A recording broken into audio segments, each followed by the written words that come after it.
first day you stepped on campus to right now, how far has that journey been? How long has that trek been to Man, where you're at? it's been a long journey, a real long journey. These past almost 5 years now, just been an incredible ride.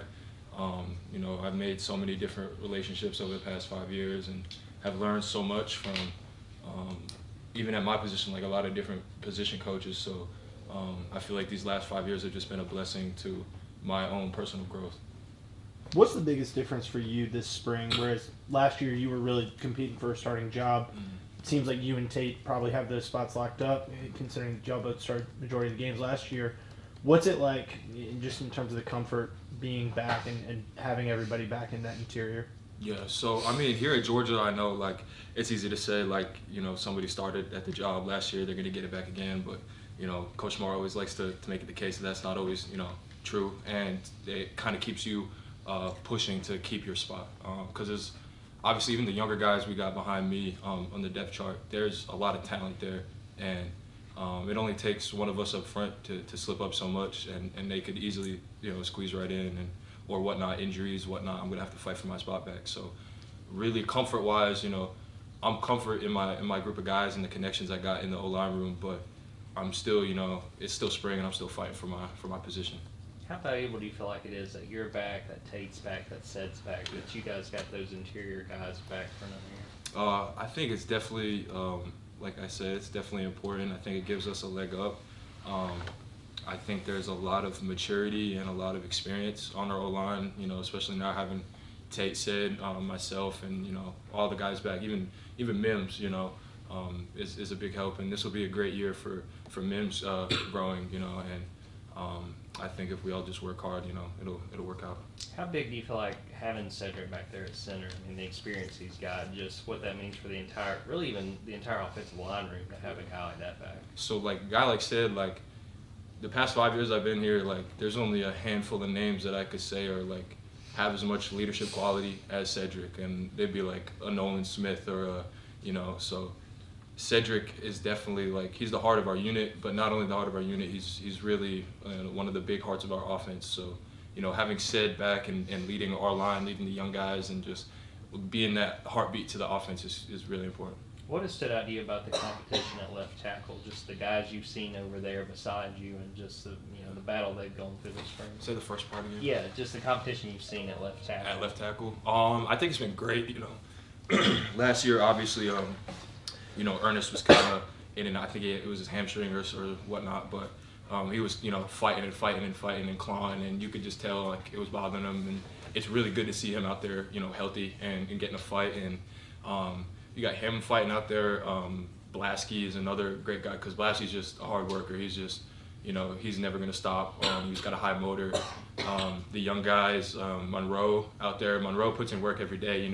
He, I know it might not seem like it, but he's trying really hard to learn the playbook and learn everything. It is hard coming in as a freshman, being used to different, high school offenses to come in here, and it's a lot to learn quick, especially in the spring. So Monroe's been doing a great job, and coach has been having, me and Mims flip-flop at tackles here and there. So we have a lot of different players playing different positions everywhere, and I think tackle, guard, across, center. You even see Sed pop out and playing guard sometimes. So I think everybody gets to fight for every position.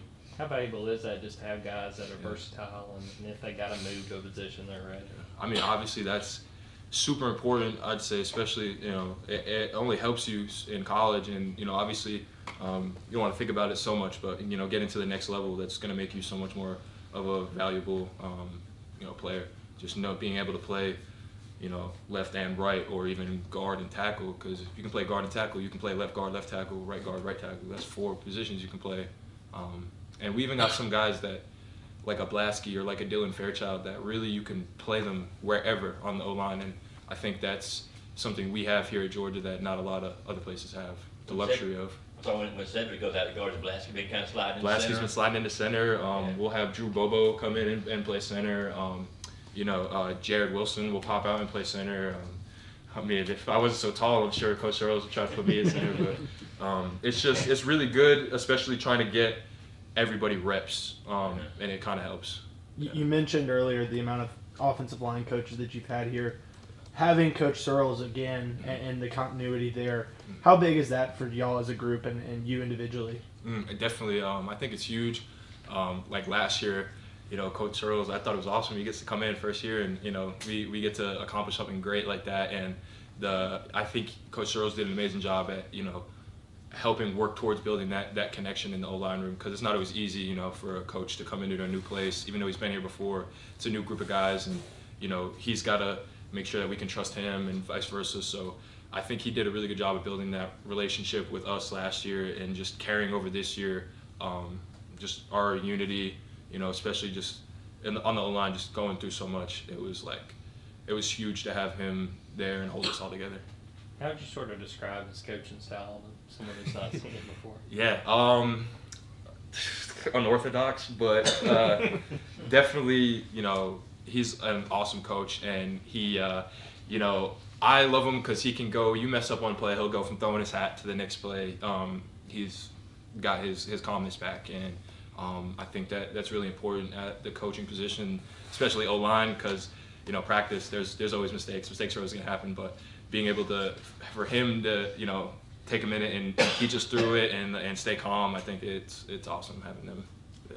When you look at this spring, what are the areas of your game you're focused on, the things you want to improve by the time spring's over with? Yeah, for me personally, this spring I've really been working on in my pass set, throwing my hands and punching and staying low.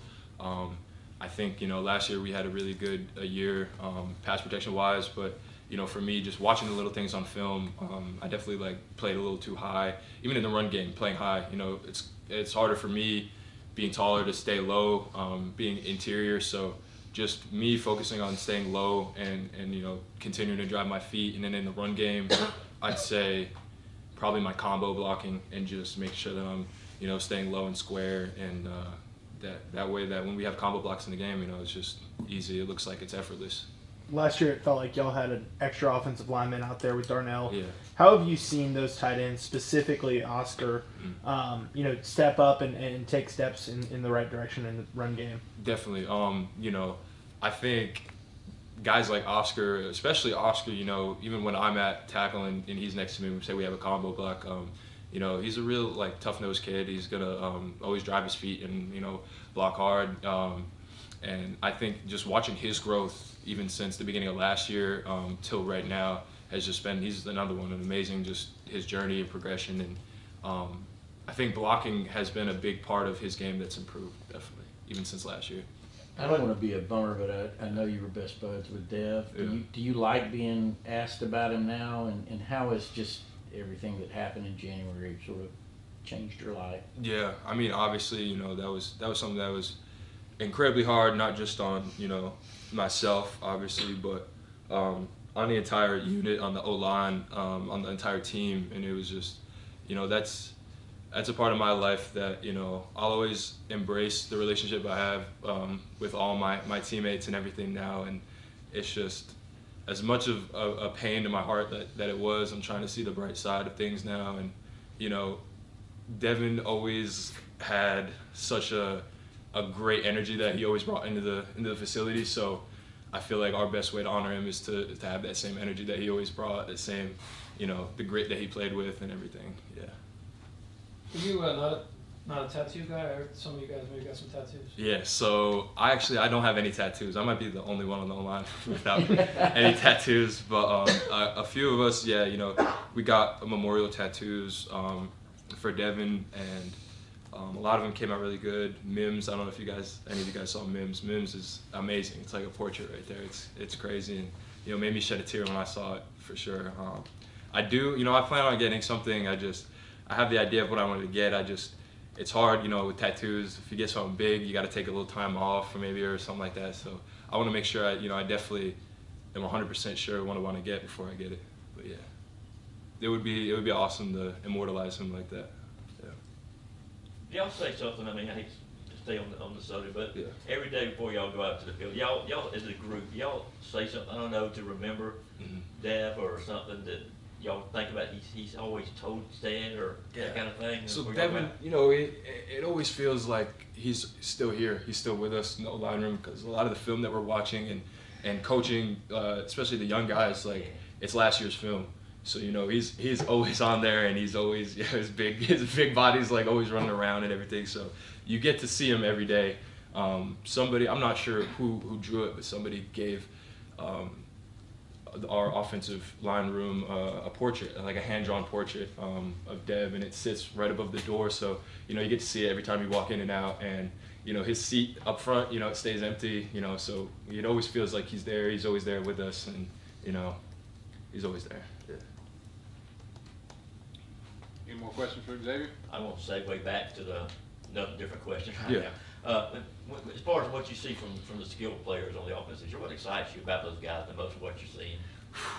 Like, are you talking Just new like guys receiver- specifically, Yeah, or no, just the receiver everybody? group, the back, everything. What's exciting about the offense? The most would be the competition I see out of everybody, and just like the pure like it's a part of them. Like you could see it, like the desire to win, even if it's just the rep, like how hard they want to win that and how hard they go out and compete. And I know like sometimes on a walkthrough day or something, it might be a little too much, but at the same time, it's really good because I'd rather have teammates that like to be competitive. It's a natural part of them, and I think our skill position from our running backs to our receivers, tight ends, across the board, I think we have the most competitive group in the country. What have you seen from Branson going through the spring? Branson, another one, just hard-nosed, he's going to lower his pads, he's going to run through you, he's not going to try to avoid you, juke you, go around you. And that's something I think I appreciate about his game, is that he's not afraid of contact. And I think that's something that Coach Smart instills in this program, is that, we're not going to run away from contact, no matter for an offense, defense, no matter what, O-line, it doesn't matter. You're going to go through somebody. Thank you, Xavier. Yeah. Thank you. Xavier.